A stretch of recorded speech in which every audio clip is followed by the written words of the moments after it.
नमस्ते, मी technician Shubhangi, ज्यांनी देखील RPF कॉन्स्टेबलची exam दिलेली होती 2 मार्च ते 18 मार्चमध्ये ही एक्झाम झालेली होती, कॉम्प्युटर बेस्ड टेस्ट CBT.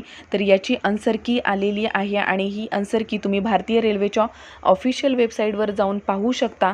आणि या आन्सर की ओपन असणार आहे 24 मार्चपासून ते 29 मार्चपर्यंत ही आन्सर की तुम्हाला पाहता येणार आहे. इथे तुम्हाला किती स्कोअर आलेला आहे, कोणते क्वेश्चन्स तुमचे चुकले आहेत, बरोबर आहेत, तुमचे त्याच्यामध्ये काही डाऊट्स आहेत का, किंवा तुमचा बरोबर असणारा क्वेश्चन देखील चुकीचा दिलेला आहे, अशा पद्धतीने काही जर तुमचे ऑब्जेक्शन असतील तर ते देखील तुम्ही इथे ॲप्लाय करू शकता तुमचे प्रश्न बरोबर करून घेण्यासाठी. आणि हे देखील लिंक 24 मार्चपासून ते 29 मार्चपर्यंतच अवेलेबल असणार आहे किंवा ओपन असणार आहे. आणि यामध्ये ऑब्जेक्शन घेण्यासाठी तुम्हाला 50 रुपये फी भरावी लागणार आहे. आणि हे ऑब्जेक्शन जर तुमचं बरोबर असेल, म्हणजे ज्या एखाद्या क्वेश्चन संदर्भात तुम्ही ऑब्जेक्शन घेतलं आणि तिथे तुमचा तो क्वेश्चन बरोबर आला, तर तिथे मात्र तुम्हाला ती 50 रुपये फी भरलेली देखील रिटर्न मिळणार आणि तुमचे जे क्वेश्चनचे मार्क आहेत बरोबर, ते देखील 1 मार्क तिथे मिळणार आहेत.